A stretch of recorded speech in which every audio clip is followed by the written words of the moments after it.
ദൈവം അവസരത്തിന് നന്ദിയോടെ സ്തോത്രം ചെയ്യുന്നു. നമുക്കേവർക്കും ഒരുമിച്ച് കർത്താവിന്റെ വചനം ധ്യാനിക്കുവാൻ ദൈവത്തിന്റെ കൃപയ്ക്കായിട്ട് നന്ദിയോടെ സ്തോത്രം ചെയ്യുന്നു. എല്ലാവരുടെയും ഓർത്ത് ദൈവത്തിന് നന്ദിയോടെ സ്തോത്രം ചെയ്യുന്നു. അടുത്ത സമയത്തെ ചിന്തയ്ക്ക് ആധാരമായിട്ട് ഉൽപ്പത്തി പുസ്തകം 12-ാം അധ്യായം 1 മുതൽ 9 വരെയുള്ള 10 വരെയുള്ള വാക്യങ്ങൾ വായിക്കുന്നു. ഉൽപ്പത്തി പുസ്തകം 12-ാം അധ്യായം 1 മുതൽ 10 വരെയുള്ള വാക്യങ്ങൾ. യഹോവ അബ്രഹാമിനോട് അരുളി ചെയ്തതെന്തെന്നാൽ, നീ നിന്റെ ദേശത്തെയും ചാർച്ചക്കാരെയും പിതൃഭവനത്തെയും വിട്ട് പുറപ്പെട്ടാൽ ഞാൻ നിന്നെ കാണിപ്പാനിരിക്കുന്ന ദേശത്തേക്ക് പോകാം. ഞാൻ നിന്നെ വലിയൊരു ജാതിയാക്കും. നിന്നെ അനുഗ്രഹിച്ച് നിന്റെ പേർ വലുതാക്കും. നീ ഒരു അനുഗ്രഹമായിരിക്കും. നിന്നെ അനുഗ്രഹിക്കുന്നവരെ ഞാൻ അനുഗ്രഹിക്കും. നിന്നെ ശപിക്കുന്നവരെ ഞാൻ ശപിക്കും. നിന്റെ ഭൂമിയിലെ സർവവംശങ്ങളും അനുഗ്രഹിക്കപ്പെടും. യഹോവ അവനോട് കൽപ്പിച്ചതുപോലെ അബ്രഹാം പുറപ്പെട്ടു. ലോത്തും അവനോട് കൂടെ പോയി. ഹാരാനിൽ നിന്ന് പുറപ്പെടുമ്പോൾ അബ്രഹാമിന് 75 വയസ്സായിരുന്നു. അബ്രഹാം തന്റെ ഭാര്യയായ സാറായിയും സഹോദരന്മാരായ ലോത്തിനെയും തങ്ങളുണ്ടാക്കിയ സമ്പത്തുകളൊക്കെയും ഞങ്ങൾ ഹാരാനിൽ വെച്ച് സമ്പാദിച്ച ആളുകളെയും കൂട്ടിക്കൊണ്ട് കനാൻ ദേശത്തേക്ക് പോകുവാൻ പുറപ്പെട്ടു. കനാൻ ദേശത്തേക്ക് അബ്രഹാം ശെഖേം എന്ന സ്ഥലം വരെയും ഏറോൺ മോറ വരെയും ദേശത്തുകൂടി സഞ്ചരിച്ചു. എന്നാൽ കനാന്റെ ദേശത്തെ പാർത്തിരുന്നു. യഹോവ അബ്രഹാമിന് പ്രത്യക്ഷനായി, നിന്റെ സന്തതിക്ക് ഞാൻ ഈ ദേശം കൊടുക്കുമെന്ന് അരുളി ചെയ്തു. എനിക്ക് പ്രത്യക്ഷനായ യഹോവയ്ക്ക് അവൻ അവിടെ ഒരു യാഗപീഠം പണിതു.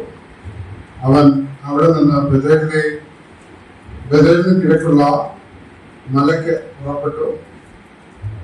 ബഥേൽ പടിഞ്ഞാറും ഹായ് കിഴക്കുമായി കൂടാരം അടിച്ചു. അവിടെ അവൻ യഹോവയ്ക്ക് ഒരു യാഗപീഠം പണിതു. യഹോവയുടെ നാമത്തിൽ ആരാധിച്ചു. അബ്രഹാം പിന്നെയും തെക്കോട്ട് യാത്ര ചെയ്തുകൊണ്ടിരുന്നു. ദേശത്ത് ക്ഷാമം ഉണ്ടായി. ദേശത്ത് ക്ഷാമം കഠിനമായി തീർന്നതുകൊണ്ട് അബ്രഹാം മിസ്രൈമിൽ ചെന്ന് പാർപ്പാൻ അവിടേക്ക് പോയി. ദൈവനാമത്തിന് വീണ്ടും മഹത്വമുണ്ടാകട്ടെ. നാം ഈ വായിച്ച വേദഭാഗമൊക്കെ നമുക്ക് സുപരിചിതമായ വേദഭാഗങ്ങളാണ്. വസ്ത്രം പറഞ്ഞാൽ ഈ ക്യാരക്ടർ സ്റ്റഡിയൊക്കെ വിട്ടിട്ട് ദൈവവചനത്തിന്റെ കാലമായ ഉപദേശ സത്യങ്ങള സഭയിൽ പ്രസംഗിക്കേണ്ടത് ആവശ്യമാണ്. എന്നാൽ ഇന്ന് ഒരു ദിവസം കൂടി അബ്രഹാമിന്റെ ജീവിതത്തിൽ നിന്ന് ചില കാര്യങ്ങൾ ചിന്തിക്കുവാൻ ഞാൻ താല്പര്യപ്പെടുകയാണ്. അബ്രഹാമിനോട് ബന്ധപ്പെട്ട പല ചിന്തകൾ കഴിഞ്ഞ നാളുകളിൽ പങ്കുവയ്ക്കുവാൻ ഇടയായി തീർന്നിട്ടുണ്ട്. ഇന്ന് വിശ്വാസ ജീവിതത്തിന്റെ ചില പ്രത്യേകതകളെ കുറിച്ച് ചിന്തിക്കുവാനായിട്ടാണ് കർത്താവില് ശരണപ്പെടുന്നത്. നമുക്കറിയാം, നാം എല്ലാവരും വിശ്വാസത്താൽ യാത്ര ചെയ്യുന്നവരാണ്. നാം സിയോൻ യാത്രക്കാരാണ്. നാം അങ്ങനെയാണ് പാടുന്നത്. സിയോൻ യാത്രക്കാർ നാം പാടാറുണ്ട്. എന്നാൽ ഈ വിശ്വാസ ജീവിതത്തിന്റെ പ്രത്യേകതകൾ എന്തൊക്കെയാണ്? വിശ്വാസ ജീവിതയാത്രയുടെ പ്രത്യേകതകൾ എന്തൊക്കെയാണ് എന്നാണ് ഇന്ന് നാം ചിന്തിക്കുവാനായിട്ട് പോകുന്നത്. ഞാൻ നിങ്ങളെല്ലാം വിശ്വാസത്താൽ യാത്ര ചെയ്യുന്നവരാണ്. വിശ്വാസത്താൽ ജീവിക്കുന്നവരാണ്. വിശ്വാസത്താൽ മുൻപോട്ട് നോക്കി കൊണ്ട് മുന്നേറുന്നവരാണ്. എന്നാൽ നമ്മുടെ വിശ്വാസ ജീവിതത്തിന്റെ ചില പ്രത്യേകതകൾ നിങ്ങളുമായിട്ട് പങ്കുവെച്ച ഇന്നത്തെ വചന ശുശ്രൂഷയിൽ നിന്ന് ഇരിക്കുവാനായിട്ട് ശ്രമപ്പെടുകയാണ്.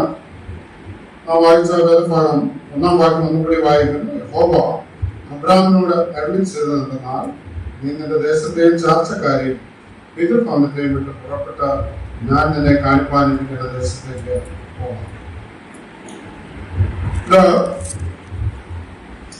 അബ്രഹാമിനുണ്ടായ ദൈവിക വിളിയാണ് നമുക്കിവിടെ കാണുവാനായിട്ട് സാധിക്കുന്നത്. അബ്രഹാം ഊർ എന്ന പ്രദേശത്ത് ചന്ദ്രദേവതയെ, മന്നാർ എന്ന ചന്ദ്രദേവതയെ ആരാധിച്ചുകൊണ്ട് ജീവിച്ചിരുന്ന വ്യക്തിയായിരുന്നു അബ്രഹാം എന്ന് നമുക്കറിയാം. എന്നാൽ ദൈവം തന്റെ കൃപയാൽ അബ്രഹാമിനോട് ഇടപെടുകയും തന്നെ വിളിച്ച് ഒരു വലിയ ജാതിയാക്കുകയും ചെയ്യുന്ന ചിത്രമാണ് നമുക്കിവിടെ കാണുവാനായിട്ട് സാധിക്കുന്നത്. അബ്രഹാം വളരെ പ്രതികൂലങ്ങളുടെ നിലവിലൂടെ കടന്നു പോവുകയുണ്ടായി എന്ന് നമുക്ക് മനസ്സിലാക്കുവാനായിട്ട് സാധിക്കുന്നുണ്ട്. അപ്പോൾ ഇവിടെ വിശ്വാസ ജീവിതത്തിന്റെ ഒന്നാമത്തെ പ്രത്യേകത എന്ന് പറഞ്ഞാൽ അതിനൊരു വിളിയുണ്ട് എന്നുള്ളതാണ് നമുക്ക് മനസ്സിലാക്കുവാനായിട്ട് സാധിക്കും. ദൈവം അബ്രഹാമിനെ വിളിച്ചു എന്ന് നമുക്ക് തന്നെ കാണുവാനായിട്ട് സാധിക്കുകയാണ്. ഈ വിളിയിൽ ദൈവത്തിന്റെ കരുണയുണ്ട്, ദൈവത്തിന്റെ ദയയുണ്ട്, ദൈവത്തിന്റെ നന്മയുണ്ട്. ഇതൊക്കെ നമുക്ക് മനസ്സിലാക്കുവാനായിട്ട് സാധിക്കുകയാണ്. അപ്പോൾ അബ്രഹാമിനോട് അറിയിച്ചിരുന്നാൽ നീ നിന്റെ ദേശത്തെയും ചാർച്ചക്കാരെയും പിതൃഭവനത്തെയും വിട്ട് പുറപ്പെട്ട് ഞാൻ നിന്നെ കാണിപ്പാനിരിക്കുന്ന ദേശത്തേക്ക്. അപ്പോൾ വിശ്വാസ ജീവിതത്തിന് ഒരു വിളിയുണ്ട് എന്ന് നമുക്ക് ഏവർക്കും മനസ്സിലാക്കുവാനായിട്ട് സാധിക്കുകയാണ്. ദൈവം വിളിക്കാത്ത ആരും ഈ വിശ്വാസ ജീവിത യാത്രയിൽ മുന്നോട്ട് പോകുന്നു. അപ്പോൾ ഈ വിശ്വാസ ജീവിത യാത്രയിൽ ഒരു വ്യക്തിക്ക് നിലനിൽക്കണമെങ്കിൽ അവൻ ദൈവത്താൽ വിളിക്കപ്പെട്ടവനായിരിക്കണം എന്നുള്ള വസ്തുതയാണ് നമുക്കിവിടെ നിന്ന് പ്രാരംഭമായിട്ട് മനസ്സിലാക്കുവാനായിട്ട് സാധിക്കുന്നത്. അപ്പം ആ വിളി കേട്ട് കഴിഞ്ഞാൽ ദേശത്തെയും ചാർച്ചക്കാരെയും പിതൃഭവനത്തെയും ഒക്കെ വിട്ട് പുറപ്പെടണം എന്നുള്ളതാണ് ഈ വിശ്വാസ ജീവിത യാത്രയുടെ ഒരു പ്രത്യേകതയായിട്ട് നമുക്ക് കാണുവാനായിട്ട് സാധിക്കുന്നത്. ദൈവം അബ്രഹാമിനെ വിളിച്ചു. അബ്രഹാം ഊരിൽ നിന്ന് പുറപ്പെട്ടു ഹാരാനിൽ വന്ന പാർത്തു എന്ന് നമുക്ക് കാണുവാനായിട്ട് സാധിക്കുന്നു. അബ്രഹാമിനോടുകൂടെ അബ്രഹാമിന്റെ പിതാവ് തേരഹും അതുപോലെ തന്നെ സഹോദരനായ ലൂത്തും നമ്മുടെ ഭാര്യയായ സാറായും ഉണ്ടായിരുന്നു എന്ന് നമുക്ക് കാണുവാൻ സാധിക്കുന്നു. എന്നാൽ ഈ ജീവിതയാത്രയിൽ ചില തടസ്സങ്ങൾ ഉണ്ടായിരുന്നു എന്ന് നമുക്ക് കാണുവാൻ സാധിക്കുന്നുണ്ട്. ഹാരാനിൽ വന്ന് പാർത്തു എന്ന് നമുക്ക് കാണുവാൻ സാധിക്കുന്നു. ദൈവം നിന്നെ കാണിപ്പാനിരിക്കുന്ന ദേശത്തേക്ക് പുറപ്പെട്ടു പോകുക എന്ന് അബ്രഹാമിനോട് പറഞ്ഞുവെങ്കിലും അബ്രഹാമും ഹാരാനിൽ വന്ന് പാർത്തു എന്ന് നമുക്ക് കാണുവാനായിട്ട് സാധിക്കുകയാണ്. പ്രിയമുള്ളവരെ, നമ്മുടെ ജീവിതയാത്രയ്ക്ക് ആവശ്യമായ ദർശനമില്ല എങ്കിൽ നമുക്ക് മുൻപോട്ട് പോവുക സാധ്യമാണ് എന്ന് നമുക്ക് കാണുവാൻ സാധിക്കുകയാണ്.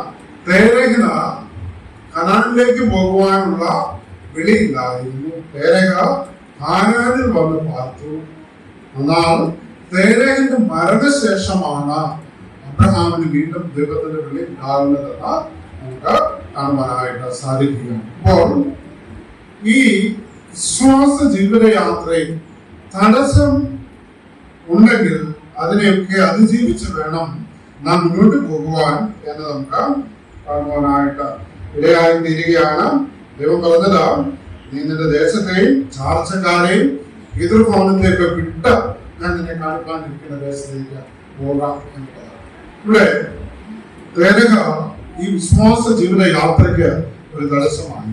എന്നാൽ ഈ ഹാരാനിൽ വെച്ച് തേരഹ മരിക്കുകയും തുടർന്ന് ദൈവത്തിന്റെ വിളി അബ്രഹാം ഉണ്ടാകുകയും രണ്ടാമത്തെ വിളി ഉണ്ടാകുകയും അബ്രഹാം ആ വിളിക്ക് ഉത്തരം നൽകുകയും ചെയ്യുന്നത് നമുക്ക് കാണുവാനായിട്ട് സാധിക്കും.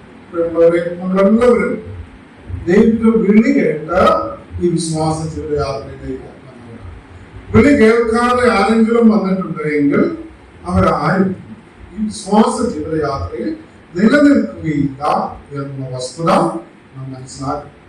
അപ്പോൾ ദൈവത്തിന്റെ വിളി കേട്ട പുറപ്പെട്ടവരായിരിക്കും നാം ഏവരും എന്നുള്ള വസ്തുതയാണ് ഇവിടെ നിന്ന് മനസ്സിലാക്കുവാൻ സാധിക്കുന്നത്. രണ്ടാമതായിട്ട് നാം വിശ്വാസ ജീവിതത്തിന്റെ പ്രത്യേകത നാം ചിന്തിക്കുമ്പോൾ നമുക്ക് കാണുവാൻ സാധിക്കുന്നത് അതിനൊരു പുറപ്പാടുണ്ട് എന്ന് നമുക്ക് കാണുവാനായിട്ട് സാധിക്കുന്നു. ഇത് 4-ാം വാക്യത്തിൽ നാം വായിക്കുന്നു, യഹോവ തന്നോട് കൽപ്പിച്ചതുപോലെ അബ്രാം പുറപ്പെട്ടു. അപ്പോൾ ഇവിടെ വിശ്വാസ ജീവിതയാത്രയ്ക്ക് ഒരു വിളി മാത്രമല്ല, അതിനൊരു പുറപ്പാട് കൂടിയുണ്ട് എന്ന് നമുക്ക് കാണുവാനായിട്ട് സാധിക്കുകയാണ്.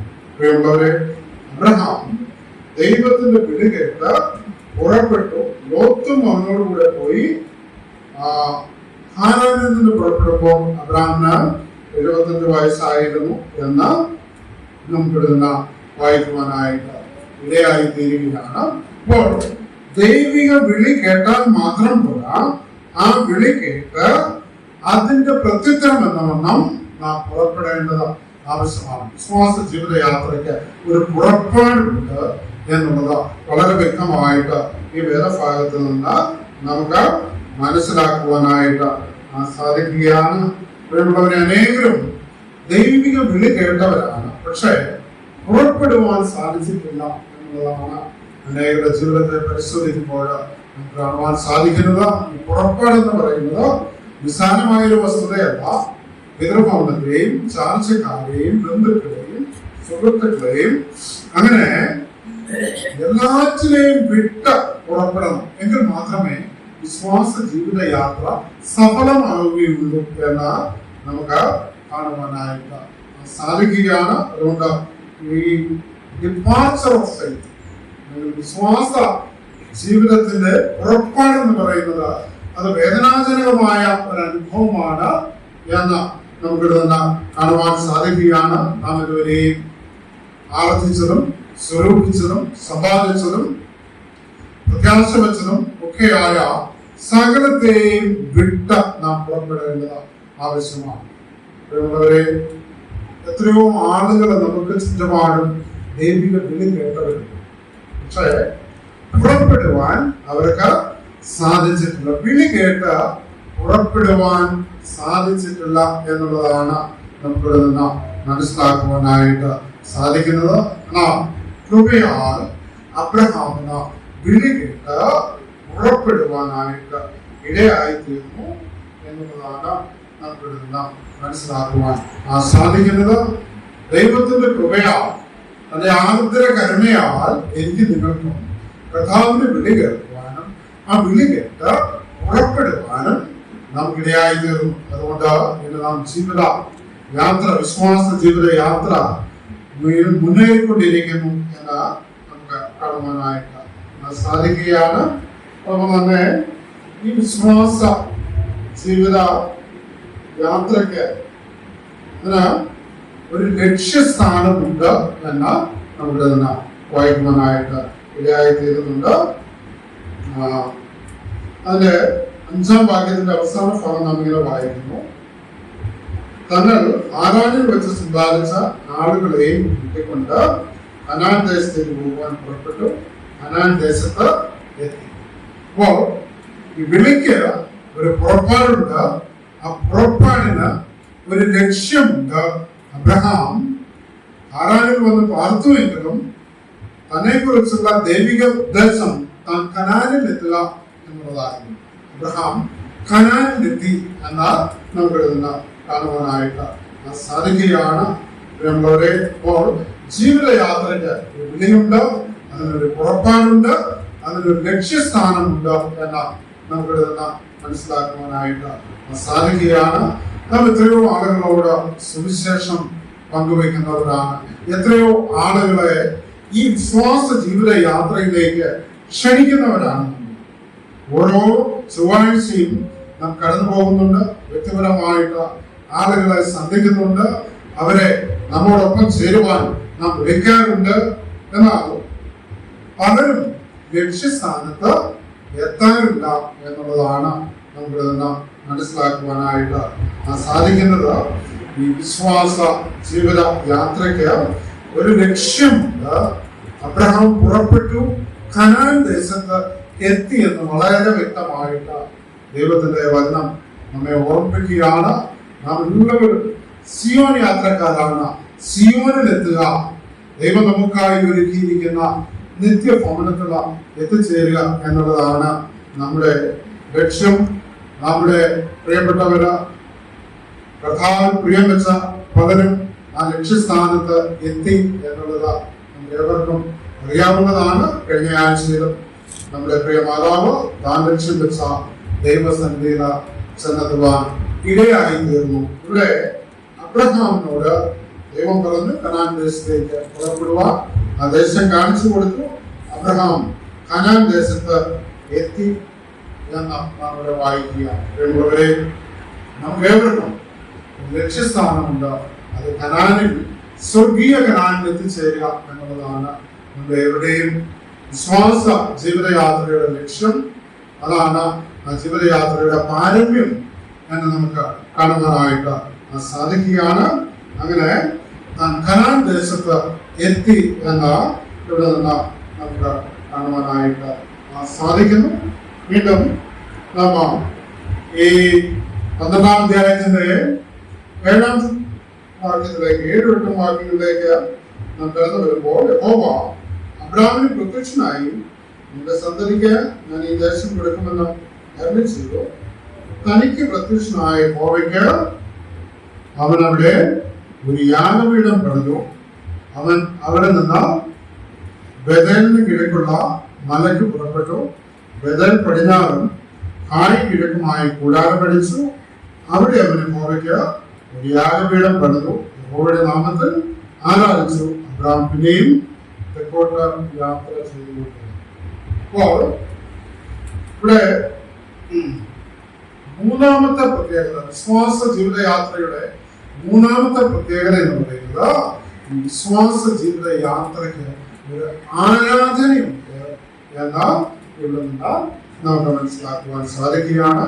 ഒന്നൊരു വിളിയുണ്ട്, രണ്ടൊരു പുറപ്പാടുണ്ട്, മൂന്ന് അതിന് ഒരു വേർപെട്ട ആരാധനയുണ്ട് എന്നുള്ള വസ്തുത ഇവിടെ നിന്ന് നമുക്ക് മനസ്സിലാക്കുവാൻ സാധിക്കുകയാണ്. അബ്രഹാം കനാൻ ദേശത്ത് എത്തുക മാത്രമല്ല, അവിടെ നിന്ന് താന് സഞ്ചരിക്കുന്നതായിട്ട് നമുക്ക് കാണുവാൻ സാധിക്കുന്നു. തനിക്ക് പ്രത്യക്ഷമായ യഹോവയ്ക്ക് അവൻ അവിടെ ഒരു യാഗപീഠം പണിതു. അവൻ അവിടെ നിന്ന് ബേഥേലിന് കിഴക്കുള്ള മലയ്ക്ക് പുറപ്പെട്ട ബേഥേൽ പടിഞ്ഞാറ് ആയി കിഴക്കുമായി കൂടാരം പണിച്ചു. അവിടെ അവൻ യഹോവയ്ക്ക് യാഗപീഠം പണിതു. യഹോവയുടെ നാമത്തിൽ ആരാധിച്ചു. അപ്പോൾ വിശ്വാസ ജീവിതയാത്രയ്ക്ക് ഒരു വേർപെട്ട ആരാധനയുണ്ട് എന്നുള്ള വസ്തുത ഇവിടെ നിന്ന് നമുക്ക് മനസ്സിലാക്കുവാനായിട്ട് സാധിക്കുകയാണ്. പ്രിയമുള്ളവരെ, അബ്രഹാം ആ ദേശത്ത് ചെന്നു. അവിടെ അവൻ യാത്ര ചെയ്തു. അവിടെ ബേഥേലിന് കിഴക്കുള്ള മലയ്ക്ക് പുറപ്പെട്ടു. അവിടെ അവൻ ഒരു യാഗപീഠം പണിത യഹോവയുടെ നാമത്തിൽ ആരാധിച്ചു എന്ന് കാണുവാൻ സാധിക്കും. പ്രിയമുള്ളവരെ, വിശ്വാസ ജീവിത യാത്രയ്ക്ക് ഒരു വിളയുണ്ട്. വിള മാത്രമല്ല, അതിനൊരു പുറപ്പാടുണ്ട്. പുറപ്പാട് മാത്രമല്ല, അതിനൊരു വേർപെട്ട ആരാധനയുണ്ട് എന്നുള്ള വസ്തുത നമുക്ക് നിന്ന് മനസ്സിലാക്കുവാൻ സാധിക്കുന്നു.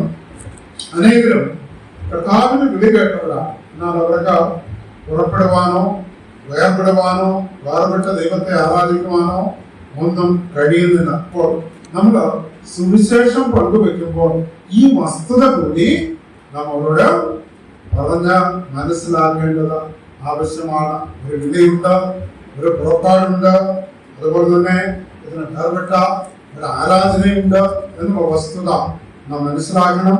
അത് നാം അവരെ പറഞ്ഞ് ബോധ്യപ്പെടുത്തേണ്ടത് ആവശ്യമാണ്.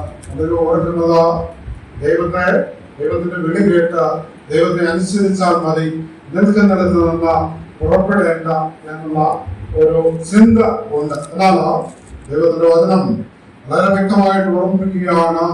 നമുക്കൊരു വേർപാട് ആവശ്യമാണ്, വേർപെട്ട ആരാധന ദൈവജനത്തിന് ആവശ്യമാണ് എന്ന് നമുക്ക് കാണുവാനായിട്ട് സാധിക്കുന്നു. ഇനി വിശ്വാസ ജീവിതയാത്രയുടെ അടുത്ത പ്രത്യേകത, വിശ്വാസത്തിന് ഒരു യാത്രയും.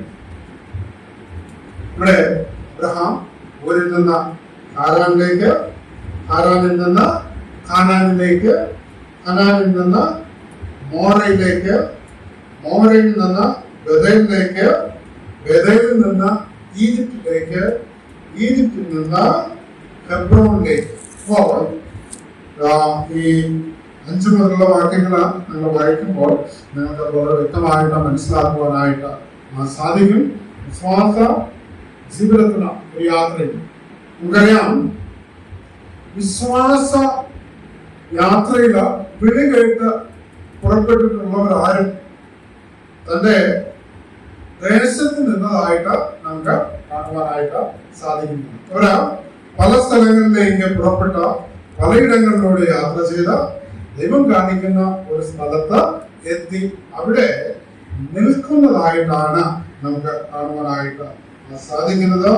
ഇവിടെ ഊരിൽ നിന്ന് ഹറാനിലേക്ക്, ഹറാനിൽ നിന്ന് കനാനിലേക്ക്, കനാനിൽ നിന്ന് മോറയിലേക്ക്, മോറയിൽ നിന്ന് ബഥേലിലേക്ക്, ബഥേലിൽ നിന്ന് ഈജിപ്തിലേക്ക്, ഈജിപ്തിൽ നിന്ന് വീണ്ടും ഹെബ്രോണിലേക്ക് അബ്രഹാം യാത്ര ചെയ്യുന്നതായിട്ട് നാം കാണുകയാണ്. പ്രിയമുള്ളവരെ, വിശ്വാസ ജീവിതത്തിന് ഒരു യാത്രയുണ്ട്. പക്ഷേ നാം വിളിക്കപ്പെട്ട സ്ഥലത്തായിരിക്കില്ല ദൈവം നമ്മെ ഉപയോഗിക്കുന്നത്, ദൈവം നമ്മെ നിലനിർത്തുന്നത് എന്നുള്ള വസ്തുത നാം മനസ്സിലാക്കേണ്ടിയിരിക്കുന്നു. അതുകൊണ്ട് വിശ്വാസ ജീവിതത്തിന് ഒരു യാത്രയുണ്ട് എന്നുള്ളത് ഞാൻ നിങ്ങളും മനസ്സിലാക്കിയിരിക്കേണ്ടത് ആവശ്യമാണ്. അതുപോലെ തന്നെ വിശ്വാസ ജീവിത യാത്രയുടെ അടുത്ത പ്രത്യേകത എന്നുള്ളത് നാം 10-ാം വാക്യത്തിൽ വായിക്കുക. ദേശത്ത് ക്ഷാമമുണ്ടായി, ദേശത്ത് ക്ഷാമം കഠിനമായി തീർന്നുകൊണ്ട് അബ്രഹാം മിസ്രയീമിൽ ചെന്ന് പാർപ്പാൻ അവിടേക്ക് പോയി. അപ്പോൾ വിശ്വാസ ജീവിതയാത്രയ്ക്ക് ഒരു വിളി മാത്രമല്ല, ഒരു പുറപ്പാട് മാത്രമല്ല, അതിന് ലക്ഷ്യമുണ്ട്, അതിനൊരു ആരാധനയുണ്ട്. ഇനി ഇവിടെ നാം വായിച്ച 10-ാം വാക്യത്തിൽ നിന്ന് നമുക്ക് മനസ്സിലാക്കുവാൻ സാധിക്കുന്നത് വിശ്വാസ ജീവിതയാത്രയ്ക്ക് ഒരു പിന്മാറ്റം, ഡിക്ലൻഷൻ ഓഫ് ഫെയ്ത്ത്. അപ്പോൾ വിശ്വാസ ജീവിതയാത്രയ്ക്ക് പലപ്പോഴും പലരുടെയും ജീവിതത്തിൽ ഒരു പിന്മാറ്റം ഉണ്ട് എന്ന് നമുക്ക് കാണുവാനായിട്ട് സാധിക്കുകയാണ്. ദേശത്ത് ക്ഷാമം ഉണ്ടായി, ദേശത്ത് ക്ഷാമം കഠിനമായി തീർന്നതുകൊണ്ട് അബ്രഹാം മിസ്രയീമിൽ ചെന്ന് പാർപ്പാൻ അവിടേക്ക്. കനാനിൽ വന്നെത്തിയ വ്യക്തി ഒരിക്കലും പോകുവാൻ പാടില്ലാത്ത സ്ഥലമാണ് മിസ്രയീം. മിസ്രയീം ലോകത്തിന്റെ ചിത്രം. അബ്രഹാം ദൈവ വിളി കേട്ട പുറപ്പെട്ടുവെങ്കിൽ ഏത് ക്ഷാമത്തിന്റെ നടുവിലും ദൈവം തന്നെ പോറ്റുവാൻ മതിയായവനാണ് എന്നുള്ള ഒരു വിശ്വാസം അബ്രഹാമിന് ഉണ്ടാകണമായിരുന്നു. അബ്രഹാം ഒരിക്കലും ബഥേലിൽ നിന്ന് മിസ്രയീമിലേക്ക് പോകുവാൻ പാടില്ലായിരുന്നു എന്നാണ് നമുക്ക് മനസ്സിലാക്കുവാനായിട്ട് സാധിക്കുന്നത്. അപ്പത്തിന്റെ ഭവനത്തിലെത്തിയ ഒരു വ്യക്തി അവിടം വിട്ട ലോകത്തിന്റെ വഴിയിലേക്ക് ഇറങ്ങി പുറപ്പെടുന്നത് നമുക്കിവിടെ നിന്ന് കാണുവാനായിട്ട് സാധിക്കുകയാണ്. പ്രിയമുള്ളവരെ, ഇത് പലപ്പോഴും എന്റെയൊക്കെ ജീവിതത്തിൽ ഉണ്ടായിട്ടുണ്ട്. ഈ വിശ്വാസത്തിനൊരു പിന്മാറ്റം പലപ്പോഴും നാം അനുഭവിക്കുന്നതാണ്. എന്നാൽ നമ്മുടെ ചിന്തയിലെങ്കിലും ഈ പിന്മാറ്റം ഉണ്ടാകാൻ സാധ്യതയുണ്ട്. ഒരുപക്ഷെ പ്രവൃത്തിയിൽ സംഭവിച്ചില്ലെങ്കിൽ പോലും ചിന്തയിൽ ഈ ഒരു പിന്മാറ്റം ഉണ്ടാകുവാനുള്ള സാധ്യതയുണ്ട്.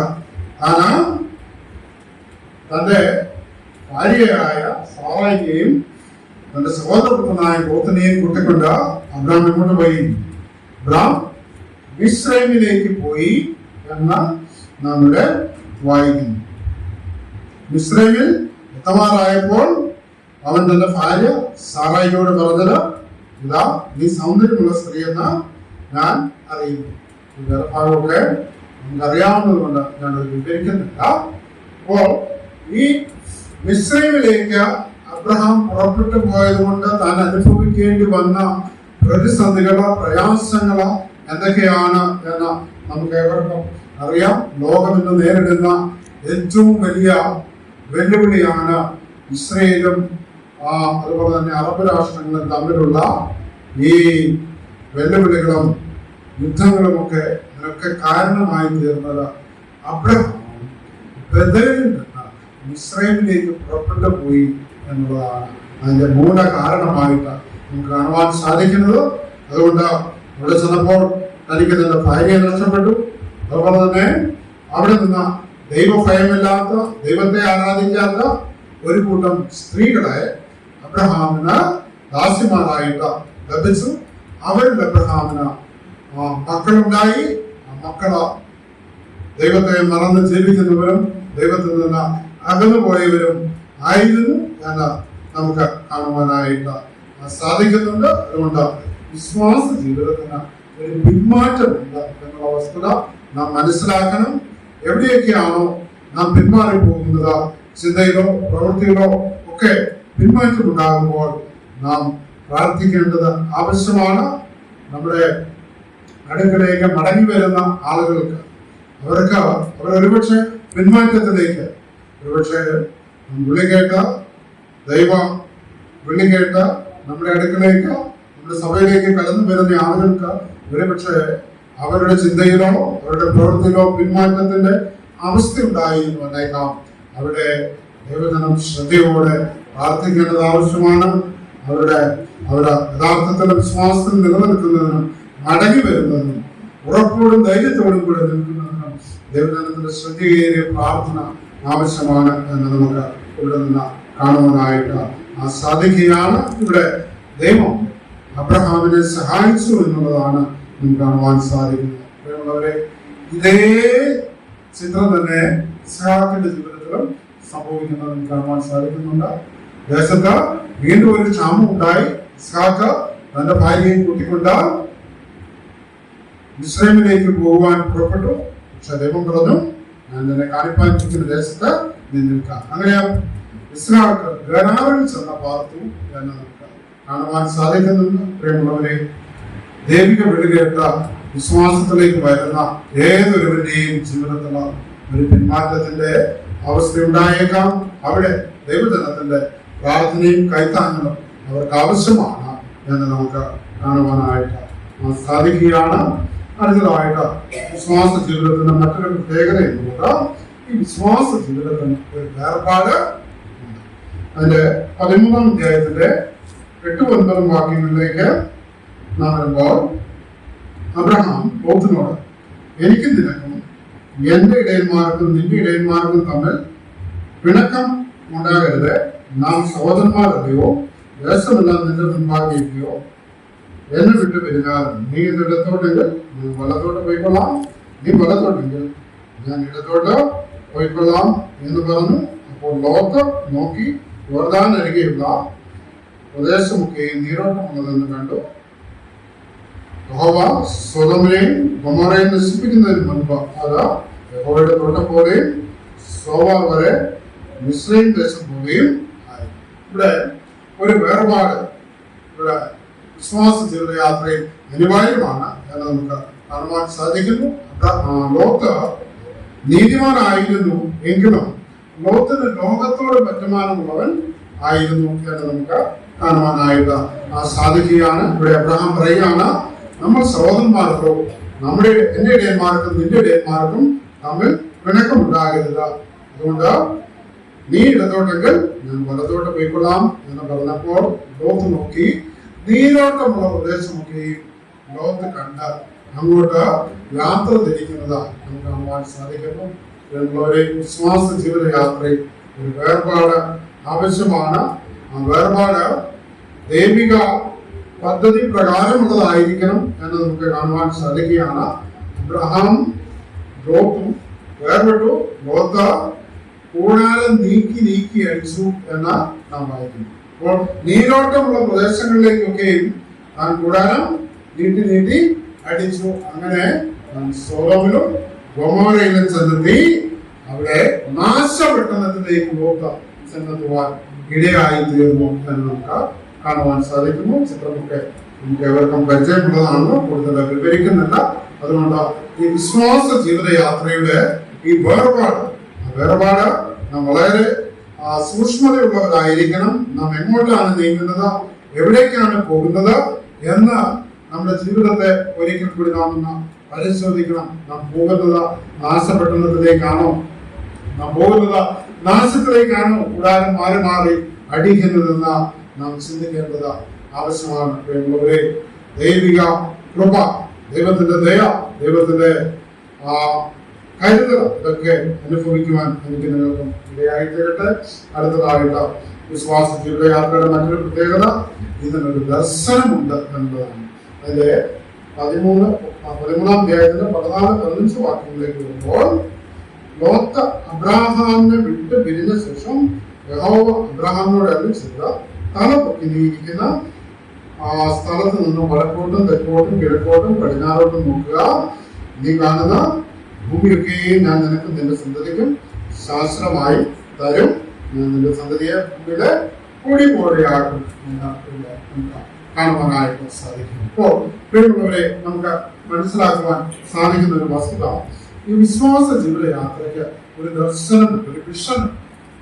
അപ്പോൾ ഇതുവരെയും ലോത്ത് തന്റെ ജീവിതത്തില്, അബ്രഹാമും ലോത്തുമായിട്ടുള്ള ജീവിതത്തില് ലോത്തൊരു തടസ്സമായി. ദൈവത്തിന് അബ്രഹാമിന് ദൈവത്തെ ശരിയായി കാണുവാൻ, ശരിയായി മനസ്സിലാക്കുവാൻ ലോത്തൊരു തടസ്സമായിരുന്നു. ലോത്ത് അബ്രഹാമിനെ വിട്ടു പിരിഞ്ഞ ശേഷം ദൈവം അബ്രഹാമിനോട് പറയുക, നീ ഇരിക്കുന്ന ഇടത്ത് നിന്ന് തലപൊക്കി കിഴക്കോട്ടും പടിഞ്ഞാറോട്ടും അതുപോലെ തന്നെ വടക്കോട്ടും തെക്കോട്ടും നോക്കുക.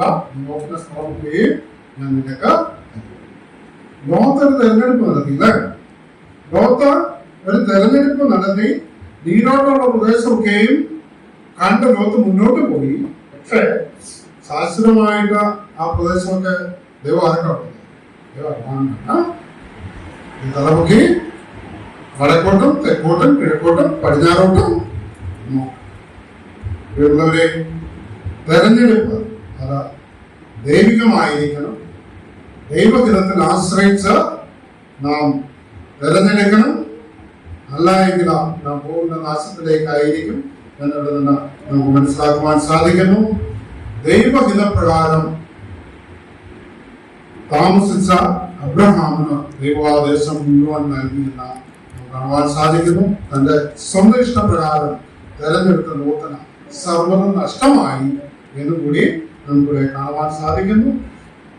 നമ്മുടെ ജീവിതത്തിൽ നിന്ന് മാറ്റപ്പെടേണ്ട തടസ്സങ്ങളൊക്കെയും മാറിക്കഴിയുമ്പോൾ ദൈവം നമുക്കൊരു ദർശനം നൽകുന്നു. അത് വിശ്വാസത്തിന്റെ ദർശനമാണ്, അത് അനുഗ്രഹത്തിന്റെ ദർശനമാണ്, അത് നന്മയുടെ ദർശനമാണ്, അത് ശാശ്വത ദർശനമാണ് എന്ന് നമുക്കിൽ നിന്ന് കാണുവാൻ സാധിക്കുന്നു. അങ്ങനെ അബ്രഹാം തലപൊക്കി കിഴക്കോട്ടും പടിഞ്ഞാറോട്ടും വടക്കോട്ടും തെക്കോട്ടും നോക്കി ആ ദേശം മുഴുവൻ ദൈവം അബ്രഹാമിന് ദാനമായിട്ട് നൽകി നമുക്ക് കാണുവാൻ സാധിക്കുന്നു. ഇനി അതിന്റെ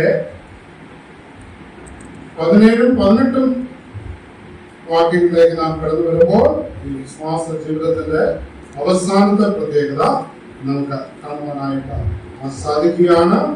നീയും നിന്റെ സന്തതിയും നീ പുറപ്പെട്ട ദേശത്ത് നെടുകയും പുറകെയും സഞ്ചരിക്കുക, ഞാനത് നിനക്ക് തരും. അബ്രഹാം കൂടാരത്തി ഹെബ്രോനിൽ മമ്രയുടെ തോപ്പിൽ വന്ന് പാർത്തു. അവിടെ യഹോവയ്ക്ക് ഈ വിശ്വാസത്തിന്റെ പൂർണ്ണത അത് 18-ാമത്തെ വാക്യത്തില് നാം കാണുകയാണ്. അബ്രഹാം എവിടെ എത്തി? അബ്രഹാം ഹെബ്രോനിൽ മമ്രയുടെ തോപ്പിൽ വന്ന മമ്ര എന്ന വാക്കിന്റെ അർത്ഥം തടിച്ചത്, ഓജസ്, പുഷ്ടിയുള്ളത്. അപ്പോൾ അബ്രഹാമിന്റെ ജീവിതയാത്ര ഈ കനാനിന്റെ ഏറ്റവും സമ്പൽ സമൃദ്ധമായ മമ്രയിൽ വന്ന് അവസാനിച്ചുവെന്ന് നമുക്ക് കാണുവാനായിട്ട് സാധിക്കണം. വിശ്വാസത്തിന്റെ പൂർണ്ണത ഈ 17-18 വാക്യങ്ങളിൽ നമുക്ക് കാണുവാൻ സാധിക്കുകയാണ്. യഥാർത്ഥത്തില ദൈവിക വിളികേട്ട പുറപ്പെടുന്നുവെങ്കിൽ ദൈവം നമ്മെ വിശ്വാസത്തിന്റെ പൂർണ്ണതയിൽ എത്തിക്കും. നമ്മുടെ വിശ്വാസത്തിന്റെ പൂർണ്ണത സ്വർഗത്തിൽ എത്തിച്ചേരുക എന്നുള്ളതാണ്. സ്വർഗീയ കനാനാണ് നമ്മുടെ പ്രത്യാശയുടെ കേന്ദ്ര വിഷയം. നാം അവിടെ എത്തിച്ചേരും. ദൈവം നമുക്ക് ഏറ്റവും നല്ലതൊന്ന് മുൻകരുതിയിട്ടുണ്ട്. അത് നാം പ്രാപിക്കും എന്ന് നമുക്ക് കാണുവാൻ സാധിക്കുന്നു. അപ്പോൾ ഈ വിശ്വാസ ജീവിതയാത്രയുടെ പ്രത്യേകതകളാണ് നാം ചിന്തിച്ചത്. ഒന്ന്, വിശ്വാസ ജീവിതയാത്രയ്ക്ക് ഒരു കിളിയുണ്ട്. രണ്ട്, അതിനൊരു പുറപ്പാടുണ്ട്. മൂന്ന്, അതിന് ഒരു ലക്ഷ്യസ്ഥാനമുണ്ട്. നാല്, അതിനൊരു യാത്രയുണ്ട്. അഞ്ച്, അതിനൊരു വേർപെട്ട ആരാധനയുണ്ട്. ആറ്, ഒരുപക്ഷെ വാക്കിലോ പ്രവൃത്തിയിലോ ഒക്കെ പിന്മാറ്റത്തിന്റെ അവസ്ഥ അതിനുണ്ട്. ഏഴ്, അതിന് ഒരു വേർപാടുണ്ട്. എട്ട്, അതിനൊരു ദർശനമുണ്ട്. ഒൻപത്, അതിന് പൂർണ്ണതയുണ്ട് എന്ന് നമുക്ക് കാണുവാനായിട്ട് സാധിക്കുന്നു. നമ്മുടെ ജീവിതയാത്രയിൽ കാര്യങ്ങൾ മനസ്സിലാക്കി മുമ്പോട്ട് പോകുവാൻ ദൈവം നമ്മെ സഹായിക്കട്ടെ. നിങ്ങളെ